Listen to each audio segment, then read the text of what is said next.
Hi everybody, it's Don and I hope you're having a fantastic day. Well, we have a story about a grieving woman who had to undergo a surgery that really no one wants to go through, no family wants to go through, but it relates to a cruise, so I want to talk about it. We also have the Valiant Lady changing her cruises because she's got some engine problems. We have a crew member who went overboard in Crete. And we have some good news for those going to sail to New Zealand in the future because something's been up in the air for 4 years and they finally came down with a decision, and it's good news for the cruise industry.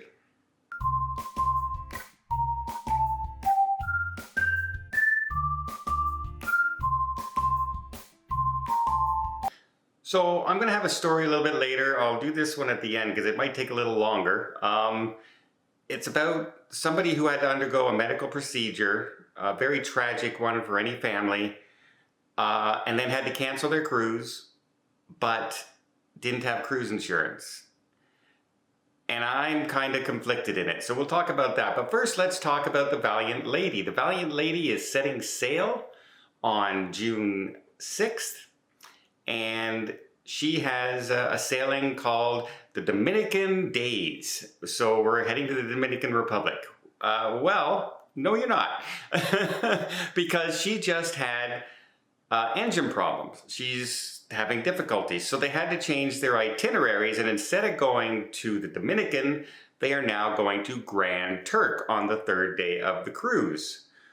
Well, it's not a huge, it's an obvious itinerary change. And what's funny about it is the name of the cruise is the Dominican Days. And it's no longer going to the Dominican at all.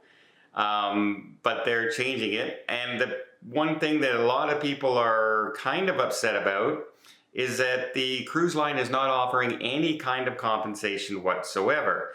It might be a better idea in the future just to call your cruise Caribbean Days or something along those lines instead of an actual destination's name, right? Because if you don't end up going to that place, people are going to say, hey, the whole reason I'm going there is because it's called this.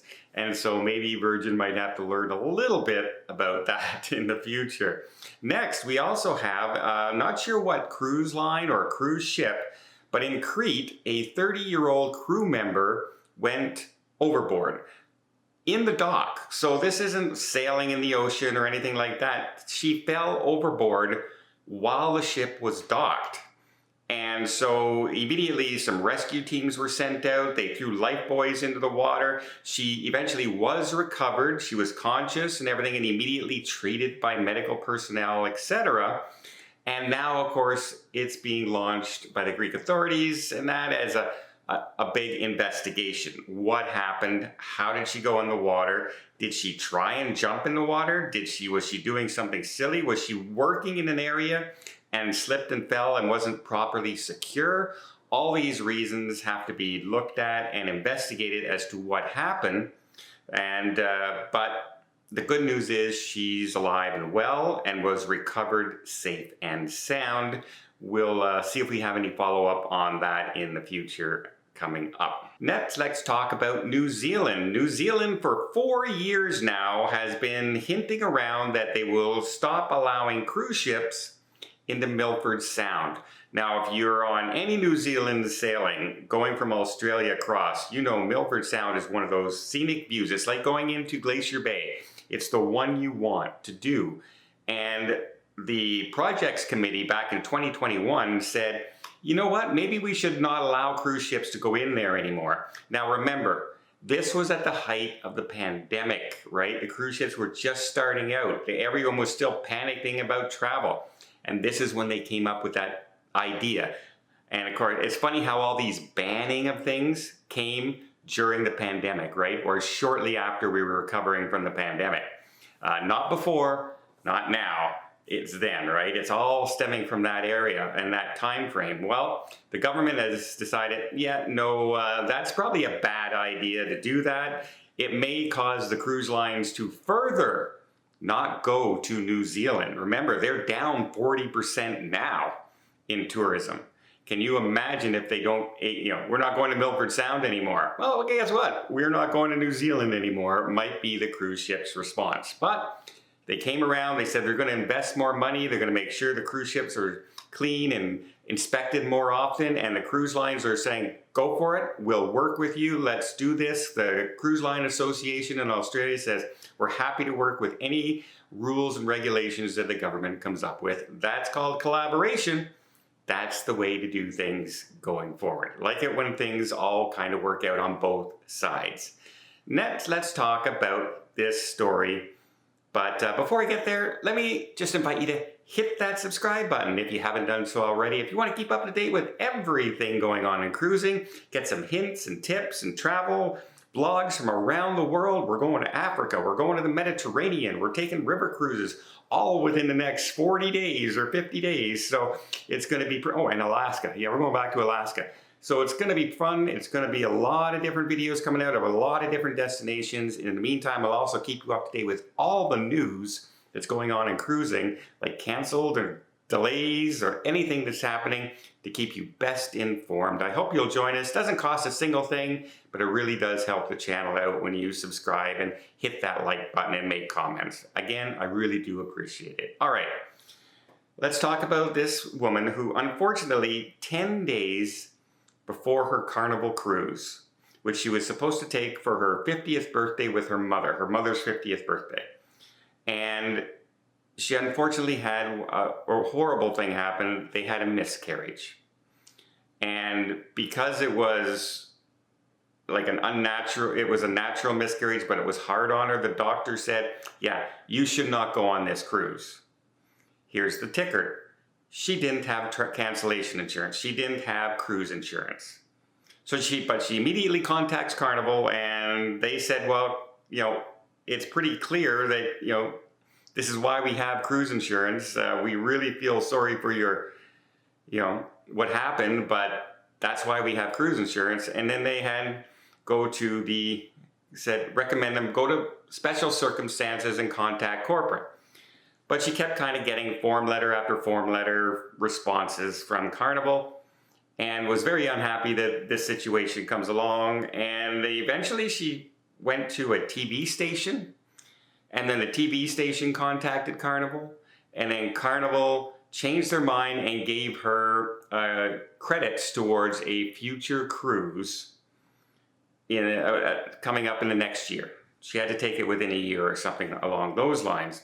But she says the inconsiderate people, like the form letter she got, considering the situation of losing somebody, and it was, turned her right off of Carnival. She says, yes, I know, I didn't have travel insurance, which, is recommended, but no one plans to have a miscarriage. And here's where my problem comes in. I really sympathize with this.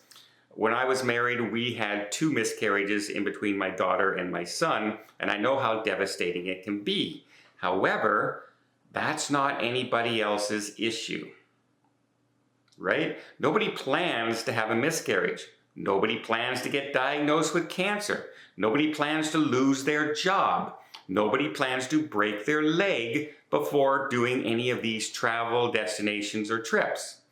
That's why we have insurance.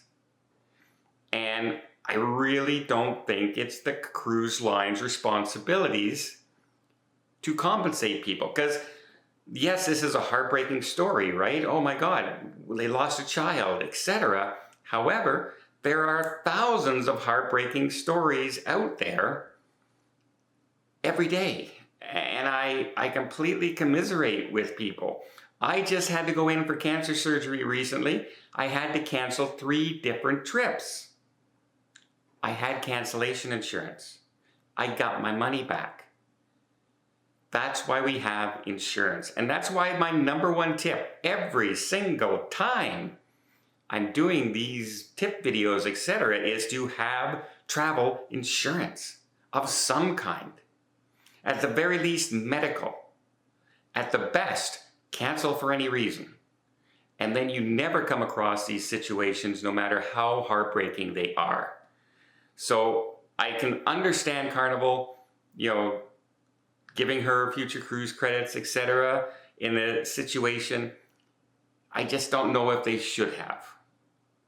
Because now every single situation that comes up like this, people are going to go to the TV stations, or people are going to go to a YouTube station like myself and say, hey, can you fight this fight for me?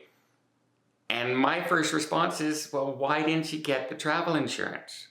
You're spending $5,000 on the cruise. Your travel insurance was $300. Why didn't you have travel insurance? It's like, I feel like this because I want them to have their money back. I really do. I just don't know if that is the cruise line's responsibility.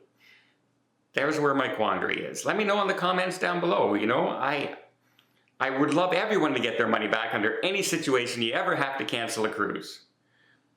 But we have to have some ownership and take responsibility to plan for something going wrong. That's why we have car insurance. That's why we have house insurance, right? That's why we have medical insurance, in case. And cruise insurance is no different. Well, I hope you appreciate this video. If you did, please give it a thumbs up. Want to see more tips, more tricks, more travel vlogs from around the world? Hit that subscribe button. Until next time, have yourself a safe and a great vacation.